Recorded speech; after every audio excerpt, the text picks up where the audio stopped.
అందరికీ నమస్కారం. Welcome to which the talks media. తెల్లారు లేచింది అనుకుంటే ఏదైనా న్యూస్ ఓపెన్ చేసి ఏదైనా గుడ్ న్యూస్ వస్తుంది కావచ్చు, తెలంగాణ డెవలప్మెంట్ అవుతుంది కావచ్చు, ఏదైనా కొత్త స్కీమ్స్ వస్తాయి కావచ్చు అని ఏదైనా ఓపెన్ చేసి చూస్తే ఎప్పుడు చూసినా ఏడుపు కొట్టి న్యూస్లో వస్తా ఉన్నాయి. బీఆర్ఎస్ మీద కాంగ్రెస్ ఏడవడం, కాంగ్రెస్ మీద బీఆర్ఎస్ ఏడవడం, రెండింటి మీద బీజేపీ ఏడవడం. ఇక డెవలప్మెంట్ అనే విషయం పక్క పెట్టేసారు. మొత్తం కంప్లీట్గా డెవలప్మెంట్ గురించి ఆలోచించే విషయం పక్క పెట్టేశారు. ఎంతసేపు అయ్యా మీ సిట్ అని చెప్పేసి ఎప్పుడైతే కాంగ్రెస్ ప్రభుత్వం పరిపాలనకు వచ్చిందో అప్పుడు స్టార్ట్ చేసింది సిట్ అని చెప్పేసి. కొన్ని రోజులు సిట్ అని చెప్పి స్టార్ట్ చేసి దానికో 3-4 months పోయింది. తర్వాతకి మీరు వేసిన డిపార్ట్మెంట్, మీరు ఎవరైతే విచారణ చేయించారో ఆ డిపార్ట్మెంట్ నమ్మకం లేకనే మళ్ళీ మీరు సిట్ 2 వేయించారు. ప్రజెంట్ సిట్ 2 నడుస్తా ఉంది. మొన్నటిదాకా హరీష్ రావు గురించి, ఇప్పుడు కేటీఆర్ గురించి, ఇంకా తర్వాతకి కేసీఆర్ గురించి, ఇంకెవరిని వస్తే వాళ్ళ గురించి. ఎంతసేపు ఇక ఇదే రామాయణ అనుకుంటా పోవాలా ప్రజలుగా? డెవలప్మెంట్ అని అసలు న్యూస్ అవుతలేదు ఎక్కడ కూడా. ఇంకెన్ని రోజులు అని చెప్పి సిట్టు అని చెప్పంటా ఉంటారు. అరే నిజంగానే కేసీఆర్ ఏమన్నా దొంగతనం చేసే ఉంటే, లంగతనం చేసే ఉంటే, కేసీఆర్ చేసే ఉన్నా, కేటీఆర్ చేసి ఉన్నా, హరీష్ రావు చేసి ఉన్నా వాళ్ళని పట్టుకోండి, వాళ్ళని జైలుకు పంపండి, ఏమైనా చేసే విధానం చేయండి. వాళ్ళని ఎవరు పట్టుకోద్దని చెప్పట్లే. అరిగిపోయిన టేప్ రికార్డులకి ఇదే నడుచుకుంటూ పోతే డెవలప్మెంట్ పని ఎవరు చూస్తారు? అంటే ఓన్లీ మీరు పగ తెరుచుకోనికి, వాళ్ళు ఏం తప్పులు చేశారో దొరకబట్టి మాత్రమే మీరు అధికారంలోకి వచ్చిరా?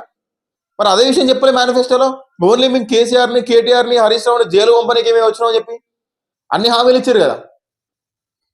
ఈ హామీలన్నీ మర్చిపోయి ఇప్పుడు ఓన్లీ కేటీఆర్ మీద, హరీష్ రావు మీద, కేసీఆర్ మీద, వీళ్ళ మీద పడుకొని ఇంతసేపు సిట్టు వీళ్ళు విచారణ చేస్తూ ఉన్నారు. మా ఫోన్ ట్యాప్ మీ ఫోన్ ట్యాప్ చేస్తే ఏమైంది? మీ ఫోన్ ట్యాప్ చేస్తే సరే, అకార్డింగ్ టు రూల్ ప్రకారం ఎవరి ఫోన్ కూడా వాళ్ళ పర్మిషన్ లేకుండా అయినటువంటి అధికారం ఎవరికి లేదు కాబట్టి ఓకే, మీరు కేసు వేసారు, కేసు నడుస్తుంది, విచారణ జరుగుతూ ఉంటుంది. కానీ ఇంతసేపు ఇది నడుస్తూ ఉంటుంది. ఇక మొన్నటిదాకా కాళేశ్వరం కూలేశ్వరం అని చెప్పి అన్నారు. ఇప్పుడు ఫస్ట్ నుంచి కూడా మొత్తుకుంటూ వస్తూ ఉన్నారు. ఏ కాంట్రాక్ట్ పట్టినా కూడా, మంచి గవర్నమెంట్ కాంట్రాక్ట్ ఏది ఉన్నా కూడా దానికంటూ ఏ కంపెనీ అయితే దాని కన్స్ట్రక్షన్ చేస్తా, కన్స్ట్రక్షన్ చేసిన కంపెనీకి కొన్ని రూల్స్ ఉంటాయి. సడన్ పీరియడ్ వరకు ఒక 15 years, 20 years, 50 years, 100 years ఏదైనా జరిగితే వాళ్ళు కట్టిన కన్స్ట్రక్షన్ లో వాళ్ళదే రెస్పాన్సిబిలిటీ ఉంటుంది. వాళ్ళే వాళ్ళ నుంచి రిపేర్ చేయాలి కదా. కాళేశ్వరం ప్రాజెక్ట్ కట్టింది కూడా మనకి ఎల్ఎన్టీ కంపెనీ కదా. మరి ఆ కంపెనీ వాళ్ళ రెస్పాన్సిబిలిటీ ఉంటుంది కదా. ఓకే, మీరు కాళేశ్వరం పేరు మీద దోచుకున్నారని చెప్పేసి అన్నారు, దాన్ని ప్రూఫ్స్ ఉంటే దొరకబట్టాలి. హరీష్ రావునైనా, కేటీఆర్నైనా, కేసీఆర్నైనా, ఎవరినైనా కానీ తప్పు చేసే వాళ్ళని జైలు పంపండి. ఆ విషయం పక్క పెట్టేసి కంపెనీ రూల్ ప్రకారం ఏదైనా జరిగినప్పుడు, వాళ్ళు కట్టిన కన్స్ట్రక్షన్ తేడా వచ్చినప్పుడు, తొందరగా కూలిపోయినప్పుడు విత్ ఇన్ షార్ట్ స్పాన్ లో వాటిని మళ్ళీ రీకన్స్ట్రక్ట్ చేయాల్సిన బాధ్యత కంపెనీ వాళ్ళది ఉంటుంది కదా. ఆ రూల్ లేదా మీ దాంట్లో? ఆ రూల్ మీ కన్స్ట్రక్షన్ చేసిన టైంలో మీ ఏదైనా లీగల్ నోటీసులు ఇవన్నీ మీకు డాక్యుమెంట్స్ మెన్షన్ చేయలేదా? అవి చదువుకోలేదా మీరు? దానికోసం ఈ 2 years ప్రొలాంగ్ చేయాలి మ్యాటర్. ఈ 2 years అంతా కూడా గడిచిపోయిన తర్వాత ఇప్పుడు వచ్చి మళ్ళీ ఏదైతే కంపెనీ ఎల్ఎన్టీ కంపెనీ కన్స్ట్రక్షన్ చేసిందో ఆ కన్స్ట్రక్షన్ చేసిన కంపెనీ మళ్ళీ వచ్చి రిపేర్ చేస్తా అంట, ఎంత ఖర్చు అయినా మంచిది వాళ్ళు పెట్టుకుంటారు ఇప్పుడు చెప్తా ఉన్నారు. అది ఎప్పటినుండో అందరూ మొత్తుకుంటూ వస్తా ఉన్నారు కదా. ఏ కంపెనీ అయితే కన్స్ట్రక్షన్ చేసిరో ఆ కన్స్ట్రక్షన్ చేసిన వాళ్ళు రిపేర్ అయితే వాళ్ళు చేస్తా అని చెప్పి అప్పుడే చెప్పారు కదా. అయినా కూడా లేదు, కన్స్ట్రక్షన్ కాకుండా మంచిదే కానీ కేటీఆర్ మీద పగ తీర్చుకోవాలి, కేటీఆర్ ను బ్లేమ్ చేయాలి, కేసీఆర్ ను బ్లేమ్ చేయాలి, హరీష్ రావును బ్లేమ్ చేయాలి, కంప్లీట్ గా బీఆర్ఎస్ మీద పగ తీర్చుకోవాలి. ఇదే పని పెట్టుకున్నారా? మీరు పగలు తీర్చుకోండి, బీఆర్ఎస్ మీద కాంగ్రెస్ తీర్చుకోండి, కాంగ్రెస్ మీద బీఆర్ఎస్ తీర్చుకోండి, మీరు ఇద్దరు బీజేపీ మీద తీర్చుకోండి, ఏమైనా చేసుకోండి. వెర్ ఇస్ ద డెవలప్మెంట్ ఎక్కడ? మరి డెవలప్మెంట్ పరిస్థితి ఉంది. దానికి సపరేట్ ఇంకో గవర్నమెంట్ ఫామ్ ఇస్తారా మీరు? తెల్లారు లేతే న్యూస్ ఎప్పుడు చూసినా కూడా సిట్టు, ఈ కాళేశ్వరం వీటి గురించి తప్ప వేరే ఏమొత్తలేవు. లేకపోతే జిల్లాల గురించి లొల్లి అంటే ఇక ఇవన్నీ అయిపోయినాయి.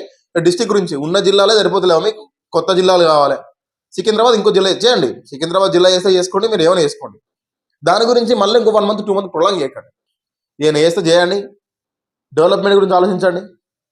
ఒకళ్ళు డిస్టిక్ కావాలని చెప్పి లొల్లి చేస్తూ ఉంటే జిల్లాల పేరు మారవాలని చెప్పేసి ఇంకోరు. కొంచెం ఈ ఏదైతే అన్నెసరీ టాపిక్స్ మీద టైం వేస్ట్ చేసుకుంటూ ఉండడం కంటే కొంచెం డెవలప్మెంట్ మీద ఫోకస్ చేసి డెవలప్మెంట్ చేసే ప్రయత్నం చేయండి. నేను చెప్పాల్సింది ఒకటే, ఆల్రెడీ 2 years దాటిపోతా ఉన్నది మీ పరిపాలన స్టార్ట్ అయ్యి, కానీ ఎటువంటి డెవలప్మెంట్ అయితే ఎక్కడ లేదు. కొన్ని రోజులుగా హైడ్రా అని చెప్పేసి అది కొన్ని రోజులు నడిచింది, అది డెవలప్మెంట్ ఏం కాదు, కూలగొట్టుకుంటే పెరిగి అంతే. SIT, Kaleshwaram, Formula 1 car race గురించి ఇవే కేసులు, ఓన్లీ కేసులు పెట్టడానికి, కేసులు నడవడానికైనా ప్రభుత్వం వచ్చింది. ఇక కొంచెం తెలంగాణ డెవలప్మెంట్ ఆలోచన చేయండి, ఎకానమీని పెంచే ప్రయత్నం చేయండి, ఐటీ రంగాన్ని పెంచే ప్రయత్నం చేయండి, ఉద్యోగస్తులు పెంచే ప్రయత్నం చేయండి, తెలంగాణ యూత్ని ఆంటర్ప్రినర్ లెక్క తయారు చేయండి.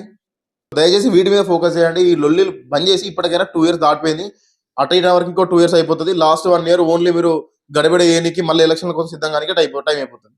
ఉన్నది 2 ఇయర్స్ మాత్రమే. ఇక 2 ఇయర్స్ కూడా లేదు, ఆల్రెడీ 2.5 ఇయర్ దగ్గరకు వచ్చినట్టున్నది, ఇంకా 1.5 ఇయర్ ఉన్నట్టున్నది. సో ఏం చేస్తారో చేయండి ఇక.